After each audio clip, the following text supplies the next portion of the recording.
Welcome to the November session of the Sustainability Practice Group. My name is Richard Moore, co-chair of this CSI group. Today's topic will be EPA's WaterSense program, Every Drop Counts, by Lynn Gulliman. Lynn is a graduate from State University of New York and University at Buffalo with double majors in geography and environmental studies. She worked at U.S. EPA regional office in Boston since 1987 and included the Superfund hazardous waste communications and now with the drinking water program. In the drinking water program, she worked on all hazards preparedness, water security, public water systems supervision program, coordination with the state of Vermont, climate change as it relates to drinking water issues, and EPA's WaterSense voluntary program. And she also worked on the New England Water Works Association Water Resources Committee. And with that, I'll give the mic to Lynn.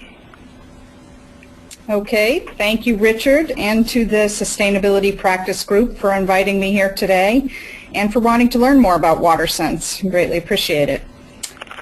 First thing, I will admit to all of you that I am not a technical building expert engineer, but I will do my best to get you the key information on our WaterSense program and products, along with where you can learn more if you desire more detailed information. So let's start it off with why we started the WaterSense program and the need for water efficiency. Our national thirst for water is increasing. So between 1950 and 2000, the U.S. population doubled, while the demand on the public water systems more than tripled. As you can see illustrated in this map on your screen, the trend is expected to continue. The map shows both the current domestic water use in each state as well as the projected percent population change by 2030. So the states colored here in the darkest colors have the highest domestic use. And you can note that several of these states are using the most water per capita, are the ones facing the population increases from 50 to more than 100% by 2030. Oops. Can you all see that? Because I'm seeing something covering part of my screen. Everybody see it? Well, I can see it. Okay, great. Yep. So it's not just the demand that's putting our water supply in jeopardy. EPA actually estimates that the water and wastewater utilities could spend approximately $500 billion on infrastructure upgrades over the next 20 years just to maintain the status quo of service. To put that in perspective, the Recovery Act of 2009, which allotted an unprecedented amount of money to water utilities through the nation, amounted to $6 billion, barely a drop in the bucket compared to the $500 billion in projected need. So many of you probably heard about the big water main break in Worcester just recently, and New England has some of the oldest infrastructure, so we tend to have some more of the issues than some other parts of the country. But it's not all gloom and doom, and we'll discuss throughout this presentation that the most cost-effective way may just be finding the next gallon of water through water efficiency. And by using less water, we also reduce our stress on the water infrastructure and can help postpone the need for maintenance and large upgrades. So demand, coupled with climate change, will increase the stresses on our water supplies. And GAO's report in 2003 actually looks at the year 2013, about 36 states predicting water shortages, even under non-drought conditions. And we have had some of that in New England recently. In addition to reducing stress on our water resources, saving water also saves energy. We often forget about the combination of those. So these figures here on the slide don't actually include the energy footprint that's associated with the end uses, such as hot water. But that just means there's even more potential for energy savings associated with using water efficiently at home. And we'll discuss this later as we get into the details of the WaterSense new home specification. So this slide shows how can we use water more efficiently. The effort starts at home. So within the home, the average majority of water is used indoors, about 70%, with the exception of higher average outdoor water use in the Southwest, where it can actually flip-flop and 70% of the water may actually be used outdoors. But in our part of the country, this is the typical average. So you can see on this slide the breakdown of how water is utilized inside the home. In addition to leaks, the highest indoor water users tending to be toilets, faucets, and showers, and clothes washers. I have 2 teenagers, so I will vouch for the showers. Luckily, efficient versions of all these products can be found bearing either the WaterSense or the ENERGY STAR label. Unfortunately, much of the water consumed in a home isn't actually used at all. It's wasted instead. An American home can waste an average more than 10,000 gallons of water per year due to running toilets, dripping faucets, and other household leaks. On a national level, this can exceed 1 trillion gallons of water lost each year to leaks, most of which could be easily fixed. So additionally, huge amounts of water are also lost outside the home. Runoff due to overwatering and poor irrigation system design can waste up to 50% of water used outdoors. So what is WaterSense? These 3 bullets summarize it pretty succinctly. It is a voluntary program through EPA. We don't make people do this. There's no compliance issues, people being forced to do it. It's a voluntary program. It promotes simple changes and behavior change for future generations, and it's a simple way for consumers to identify these products and services that use less water and perform well. That's a key. So you've all heard of the ENERGY STAR label, I'm assuming. The WaterSense program is very similar, yet even better. One of the most important and powerful aspects of the WaterSense program is the WaterSense label that you see here on the screen. The WaterSense label identifies the products, the new homes, or the programs that meet EPA's criteria for both efficiency and performance. ENERGY STAR did not initially have a performance or a third-party criteria, which I'll talk about. So for each product that can earn the label, EPA has developed rigorous water efficiency performance and testing requirements.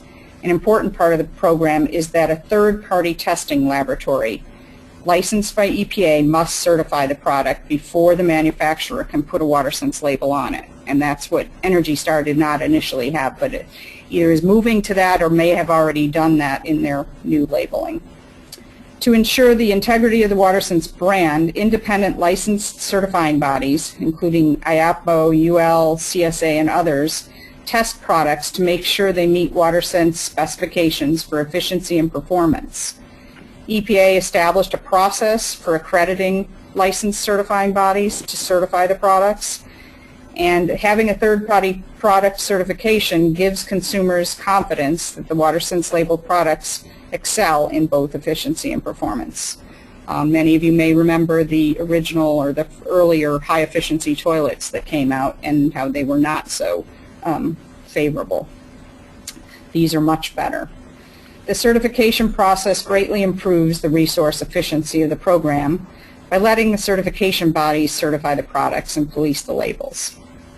So as far as program success, in just 5 years since the program was launched in 2006, so between 2006 and 11, 125 billion gallons of water were saved from all WaterSense labeled products shipped. Consumers saved $2 billion in water and energy bills. Participation jumped to more than 2,100 partners, and over 4,200 plumbing fixture models were labeled. Our 2012 data should be due in sometime this spring, so sometime in June we should have some new figures on that. And this slide just shows several of the products that have already been labeled by WaterSense in those first 5 years. The most recent being the shower heads, the weather-based irrigation controllers, and the single-family new homes. There are about 179, I believe, labeled new homes. Again, this is fairly new, so that's a great number. And about 30 labeled irrigation controllers and about 800 labeled models of showers already. Those are for the new ones. And as far as the faucets go, there's more than 5,300 labeled models. So some of these that have been out a while have a lot more out there on the shelves. WaterSense is also developing or considering specifications for commercial and institutional products, including pre-rinse spray valves, flushometer valve toilets, and soil moisture sensors. So another thing to realize is where Energy Star products also use water, they decided rather than having a product have to get both labels, they combined the water piece of it into the Energy Star label that already existed. So for example, for washing machines or dishwashers, they do include specifications for water use. And this is just a quick slide showing that you can go to the WaterSense website and look up your products at any time. This is kept fresh. I think they updated it at least every 2 weeks, if not more, with any new products that have been labeled. I know this one is a little busy, but it does give kind of a nice simple illustration of the product certification process. The labeled products must meet the EPA criteria for, again, both the water efficiency and performance. So in conjunction with industry, EPA defines the measurable performance criteria. Usually what we call an NOI, a notice of intent, goes out to announce that EPA is going to be developing a specification for a particular product. So for example, the pre-rinse spray valves, a notification would go out saying we're looking at doing this, and that's an opportunity to get involved or comment on drafts of the specification as it goes through the process. Then, if necessary, EPA works with other organizations to actually develop the performance criteria, for example, with ASME, American Society of Mechanical Engineers. And once the specification is actually finalized and agreed upon, the manufacturer would apply to a licensed certifying body, and the licensed certifying body would conduct a product evaluation, assess the production process and quality management system, and sample and test the product's conformance to the WaterSense specification, and then certify the product. And the licensed certifying body then would authorize that manufacturer to use the WaterSense label for that product. Also, the licensed certifying body does conduct, they go back later, and they will conduct annual product retesting and check it. So it's not a one-time deal. It's constantly evaluated. Then I have a question. On the LEED program, LEED requires a certain flush flow rate for plumbing fixtures. Does WaterSense have a guideline for flush flow rates? I will get into that when we get a little further through. So if I don't answer it, come back to me though, Richard. Sure. Thank you. So the WaterSense product certification, again, this is just gives you a list of some of the benefits for how that works well. EPA does like the fact that we leave this aspect of the program to the experts so that EPA can focus on what we do better with pulling together all the people and developing the specifications and spending time on that and the partner outreach. So these other partners in the program do what they do best. And you can see examples of the labels once a product meets the criteria and is certified by the licensed certification body. And this slide talks about another key part of the WaterSense program. A very important part are the partners that are signed on with us. These are the different partnership categories that are currently available. WaterSense labeled products really would not be successful without our partners. In the 5 years, WaterSense has already become a national symbol for water efficiency among utilities, plumbing manufacturers, and consumers. The program has partnered with more than 2,600 organizations and individuals, including over 800 nonprofits, state and local government, and utilities across the country. So EPA, in addition, is working with manufacturers, retailers and distributors, and the media to educate consumers about benefits of switching to water-efficient products. So a lot of partners involved in making this a success. Since the release of the product specifications, all of the major U.S. toilet and faucet manufacturers have partnered with WaterSense. In addition, more than 200 retailers and distributors have joined as partners and committed to sell, market, and promote the products labeled under the WaterSense program. So many of you may have already seen some of the signage and so forth in your local hardware store, if they've signed on as a partner, Home Depot, Lowe's has signed on, etc. It's also in the LEED reference guide under the water use reduction credit. Yes, we definitely have partnered with some of the other green building programs to make sure we don't have duplicity there, or have a lot of inefficiencies with different programs. So this slide does talk about the partners in New England, just giving you a quick snapshot of where we are. Out of our 59 promotional partners, which tends to be one of the biggest partnership categories, about half of those are water utilities or municipalities representing water utilities, because they certainly have an interest in promoting water efficiency and protecting our water resources also. WaterSense does like to keep its partners abreast of what's going on in the world of water efficiency and issues a lot of frequent communications. As a partner, you'll automatically be signed up to receive periodic emails, updates, invitations, webinar announcements, etc., which you can elect to opt out of at any time if you find it too cumbersome. But past forums and newsletters and a lot of this information is also posted on the partners only site that only partners get access to, for partners to view at their convenience if they prefer to get the materials that way. Partners are also eligible for awards. We have an awards program with a big annual announcement every October at the International Water Smart Innovations Conference that's usually in Las Vegas.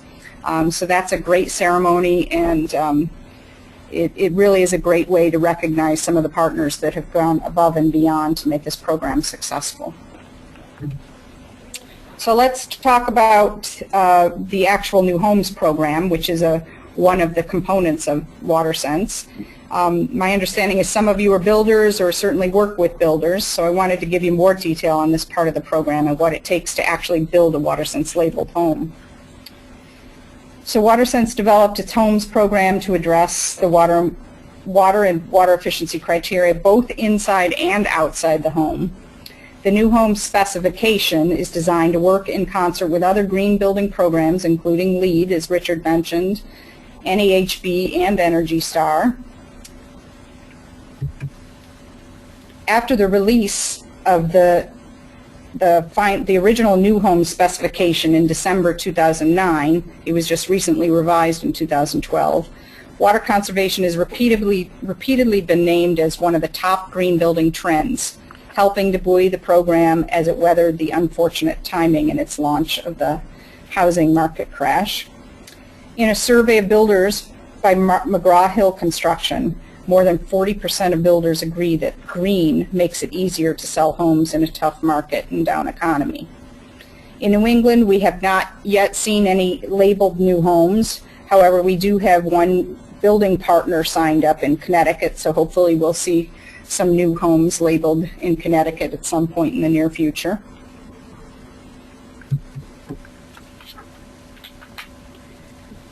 And this just illustrates why consumers might want to purchase a WaterSense labeled new home. The WaterSense program, one thing they're fantastic at is putting together some really good factoids and information to help relay the information to the consumers, put it into terms that they can understand. And if partners in a certain area of the country really want to kind of regionalize their information, they can actually work with the partners to come up with regional statistics that might relate better to their customers. So again, WaterSense does complement the other green building programs. The New Homes Inspection is an opportunity for home energy raters and other inspectors to add water efficiency inspections to their resume. With builders seeking multiple certifications, an inspector trained in the WaterSense specification and other green building programs can save the builder time and money by working it all into a one-time inspection. Licensed certification providers actually train the inspectors, and they coordinate the inspections and issue the WaterSense label. In order to find a licensed certification provider or inspector, you can contact ResNet, who is one of the New Homes Program administrators, which ensured licensed certification providers are trained to certify the homes and that the inspectors are verified by a quality assurance professional. And again, another quick slide of why build green. This is also from the McGraw-Hill Construction Survey of 2011 and 2012. And the number of new green homes has grown even through the down market, and continued growth is expected during recovery. Total value expecting a 5-fold gain in 5 years. So let's get into the nitty-gritty, as I like to say, talk about the actual specs, and you wanted to hear a little bit about the flow information. So the indoor, we'll start with the requirements for the indoors of building a new home. A lot more detailed information than what I'm going to cover in this presentation is available in the actual final specification. Every product that WaterSense labels has their final specification posted on the website.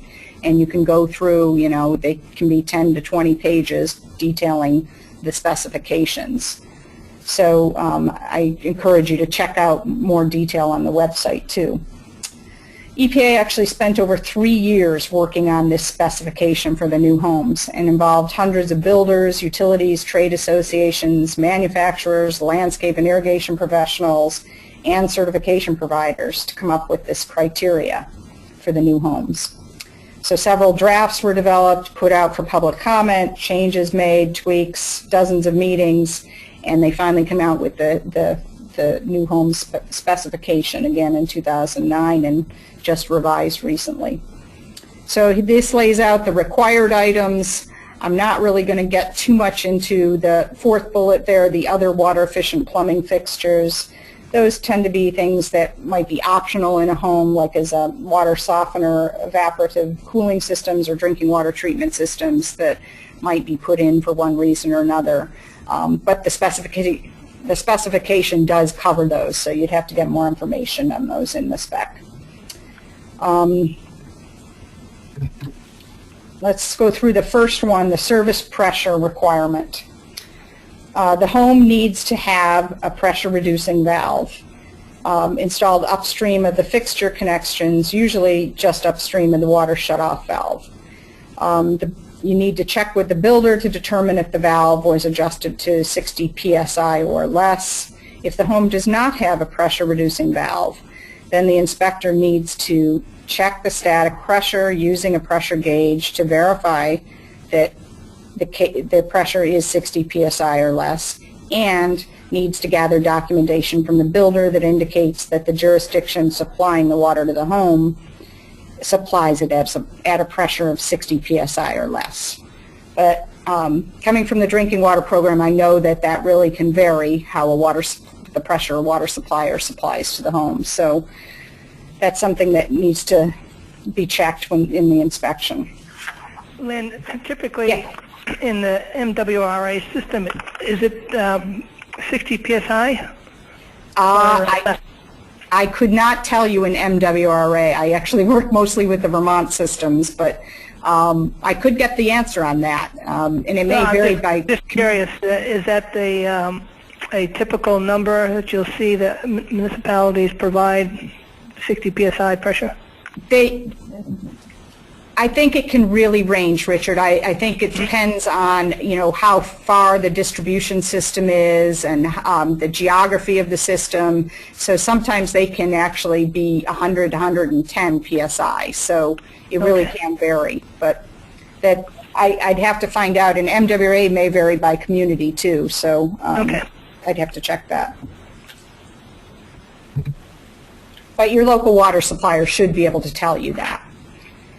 Okay, the toilets, high-efficiency toilets, again, I'm not going to read through these, but you can see quickly at a glance on some of these, the conventional specifications and then the WaterSense labeled requirements, so 1.28 gallons per flush, and there are toilets that are, you know, beyond that at this point, too. Let's run into the next. This is the high-efficiency faucets, and I want to point out here that these are the bathroom faucets only. No specifications have yet to be developed for kitchen faucets because they turned out to be far more complex. But the builders must currently use a maximum flow rate of 2.2 gallons per minute, or federal standards for kitchen faucets. But this is the specification for the bathroom faucets. And the shower heads, again, one of our more recent specifications that became finalized and labeled. WaterSense labeled shower heads actually can save homeowners more than 2,900 gallons of water and 300 kilowatt hours of energy per year. In the cases with more than one shower head, the entire device must meet the maximum flow requirement in all possible operating modes. And they did put in a caveat in here to get at the issue of this trend to going to very large showers and multiple shower heads.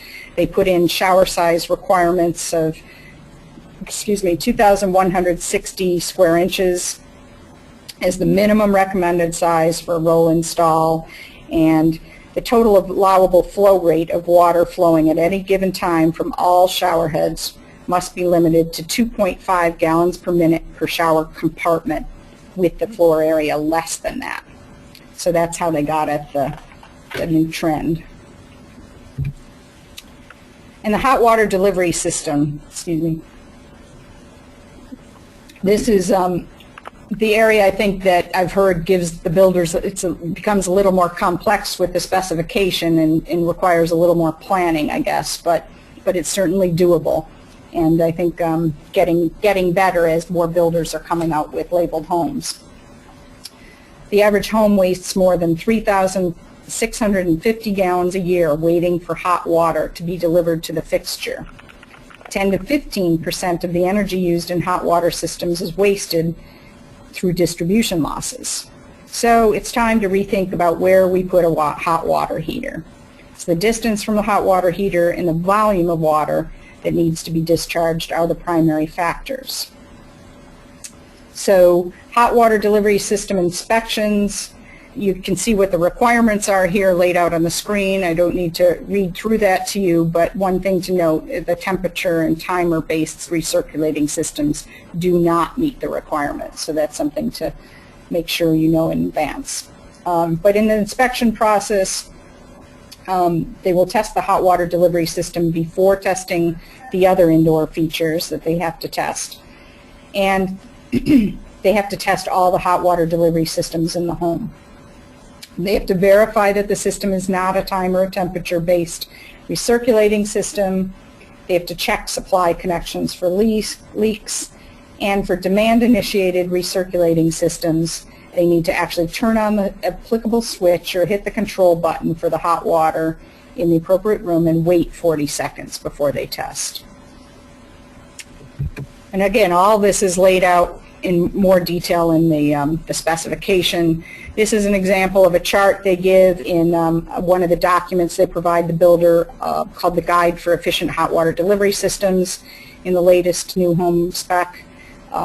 This is helpful in planning out your hot water delivery system. And then we'll just run through a few different ways that you can meet the requirement for the hot water delivery system. This is the more traditional or old-fashioned hot water delivery system of all of the systems shown. The trunk and branch system has the greatest potential to be inefficient if care is not taken to centralize the fixture placement and minimize the pipe run lengths. So half a gallon is about 64 ounces. So in this example, you'll see the 8-foot trunk line with 1-inch copper L piping, and you could use the 5-foot branches, 3/4-inch copper L piping, and the twigs that come off of those can only be 2.88 feet with 1/2-inch copper L piping in order to barely meet the specification. So in this case, the fixtures can only be less than 3 feet away from a branch and less than 16 feet away from the hot water source in order to meet the spec.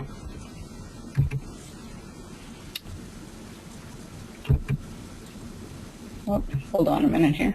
Okay, I guess I missed that, sorry. It shows you the twigs and the branches. All right, we'll move to the core system. This is just a different type of a trunk and branch system. It's designed to minimize the total volume of pipe by limiting the run lengths. Generally requires less piping than traditional trunk and branch system, which can save the builder money, and it does utilize smaller diameter piping. It can be installed with any type of piping, copper, PVC, etc.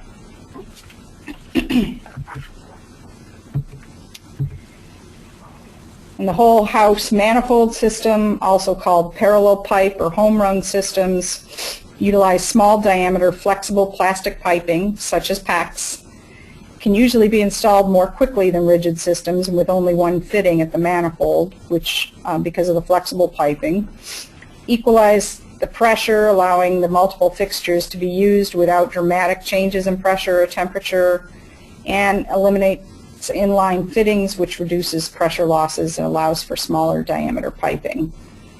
You could increase the total length to 62.46 feet here in this example by using smaller 3/8 inch PEX piping.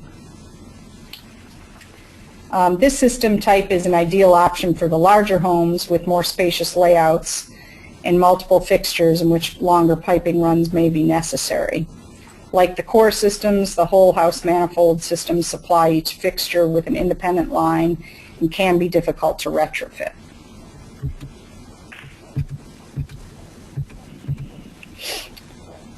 The demand-initiated hot water recirculating system. These are initiated by the user pushing a button, you probably all know this, but or by a motion sensor located near the hot water fixture. The pump sends the cold water in the pipes back to the heater through a dedicated return, and when the pump's operating, it measures the change in the temperature and shuts off when the desired temperature is met. The circulation loop should be designed to be as short as possible, typically better for smaller homes and within 10 feet of all fixtures. So in summary, for builders, an efficient hot water delivery system can reduce material and installation costs. And this is something that, takes, like I said, a little more planning in the specification review. So now we touch on the outdoor specification in order to get a WaterSense new home label. The builder is required to landscape the front yard, and this does affect any other improved upon areas that the builder decides to touch, such as the side yard or the backyard. There's all sorts of information in the specification about what types of slopes you can have, and the number of inches, like 2 to 3 inches, I think, are required for the mulching. So the spec does get into far more detail. The water budget, it refers to, there is a tool available on EPA's WaterSense website that you just punch in your geographic weather-based information, and it helps you get the information you need for the water budget. Ornamental features and pools and spas, again, those are if they're installed, and an irrigation system also. You don't see that as much in the Northeast as some of the other parts of the country, but if it is installed, it must meet these requirements. And the key thing to know about irrigation systems is that they must be designed or installed by a WaterSense irrigation partner, and you saw back in the partnership categories, they were one of our first partners we started working with, so they go through a certification and are able to earn the label, and the builder must use one of those partners to do this work and also be audited by a WaterSense irrigation partner. If a geographic area or a builder cannot find a WaterSense labeled partner within a certain range, they can get a waiver from that requirement. So there is a way to deal with that, because we do not have as many partners in some parts of the country as others. So the inspector is not required to verify that the irrigation system requirements were met, but the inspector is required to verify that an irrigation audit was completed, again, by the WaterSense irrigation partner. Okay. Does the irrigation spec require certain species of plants? It does. It does talk about that, yes, in the types of vegetation that you can use, yes. And I think depending on if it's on a slope, they get a little more specific with that. But not low water use plants or local species? I'd have to double check that, because again, they did just revise some of this, and I know they used to have something related to turf grass, which I think is no longer in there. But I'd have to double check whether they get specific about species, but I don't think so. Okay. I think it encourages native plantings and low water use, but I don't think it requires that. So the irrigation controllers, this just lays out the requirements in that specification that's out. Really the main difference in these types of controllers that they actually use weather-based data and help keep the plants healthy without overwatering, and actually know what the soil, the conditions are. Like if it's already rained for 3 days straight, it knows not to turn on, that kind of thing. So that's what this part of the specification is. So once a home has been inspected and certified and meets this EPA specification, this summarizes here how the builder would then get their certificate and what they do with the certificate and so forth. Key thing to know here is that under the certificate item, the builder provides a homeowner educational manual. These are templates that are on the WaterSense website, so it's not something a builder would have to create themselves. It's not a huge burden. You just plug in your specific information of what products you might have put into the home, and then it will put it all into the template and give you the manual. So there's a lot of great tools on the website, again, so that people don't have to reinvent the wheel. A lot of this is just provided for the builders to just customize. The other thing to know about the new home specification that was just revised is that now new homes in multifamily buildings can also earn the label, which used to be the case. But only if the building is 3 stories or less in size, and any size if the units have individual heating, cooling, or hot water systems separate from other units. Builders also must ensure that common areas of the building must meet the indoor and outdoor criteria. So for those of you who are builders, or if you know builders and work with builders, this is going to launch into a little bit about why builders might want to join the WaterSense program as partners. 3 big reasons. Partnership benefits. Partners, like I mentioned before, are recognized by EPA as water efficiency leaders. You can earn awards, part of a national network, and they can get marketing tools and all sorts of information to support their efforts they may be doing in water efficiency already. Market differentiation. Consumers recognize the label, and like the products, WaterSense labeled new homes stand out among others in the marketplace. And financial incentives. Water and energy saving features in the labeled homes save homeowners about $100 per year in energy bills. And the potential savings can help sell other green upgrades. So there's a lot of great reasons to join. And how does a builder join the partnership program? You sign a partnership agreement, and as part of that you provide your contact information that's placed on EPA's WaterSense website. I showed you the product page before, so if a customer wants to go find a builder who is a WaterSense labeled builder, they can go in there and plug in their zip code and it'll spit out any that might fall within their area. So that's what the contact information is for. They must commit to build at least 1 WaterSense labeled home per year. They must contact a licensed certification provider that can provide inspection services and facilitate the third-party inspection process and address any non-conformity issues identified. They receive the WaterSense labeled certificate upon successful completion of the inspection, and they agree to use the WaterSense logo or marks when promoting participation in a certain way. We have rules on how the logo and label are used. And the builder must provide data once a year to EPA on the number of new homes that they labeled, any key promotional activities that they've done or marketing that they've done on an annual basis. Again, it's not overbearing. And that data is used to kind of put together what I showed you before, our annual reports, if you will, of water savings and successes. There are a lot of also great webinars the partners can join in on and get case studies from other builders around the country and what they've done and learned, so a lot of sharing of information between partners. So this just talks about some of those tools I've mentioned and shows you some of these program marks. There's also press release templates if you want to promote a new home, labeled home that you've built. It gives you everything: website, language, artwork, press release templates, widgets for your website, all that kind of stuff. So again, campaign in a can, I call it. You don't have to invent it yourself. And then this just shows an example of some of the materials you can use to advertise your new home product. And then just quickly, I wanted to touch base to tell you about the latest news from WaterSense just a couple weeks ago, as a matter of fact. This BMP guide on the web was launched by WaterSense.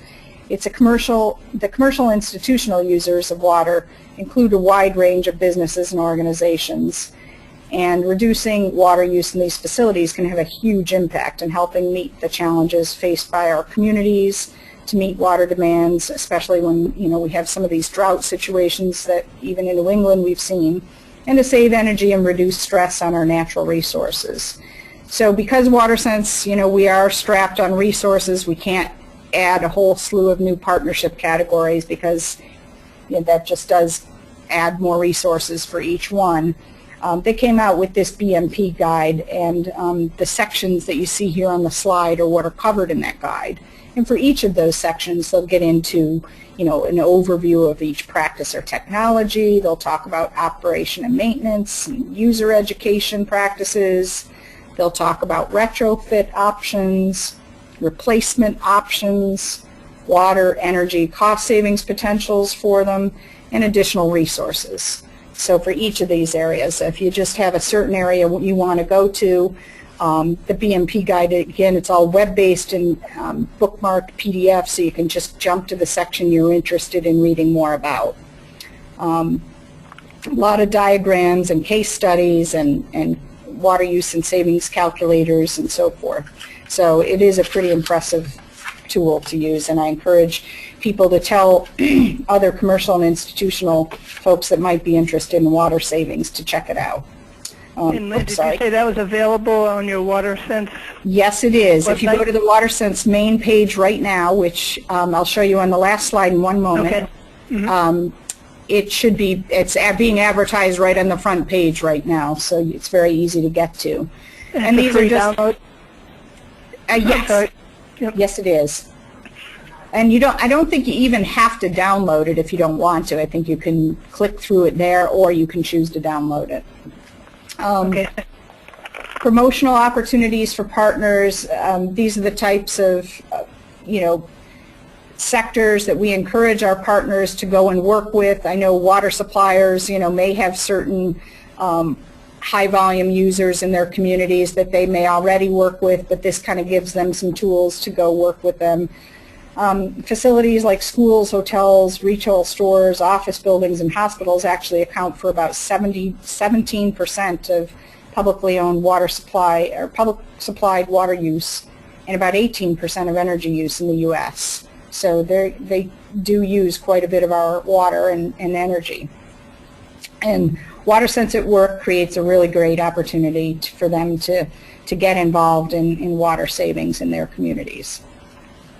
So hopefully I haven't gone over my time. It looks like I'm pretty good here. I just want to throw this up to give you guys, this is the website information. I really encourage you to check out our website. It's fantastic. If I, must say so myself, compared to even other parts of our website. This WaterSense stuff is updated, it's fresh, and they've done a really good job getting the right information in easy to find places. So we also are on Facebook and Twitter.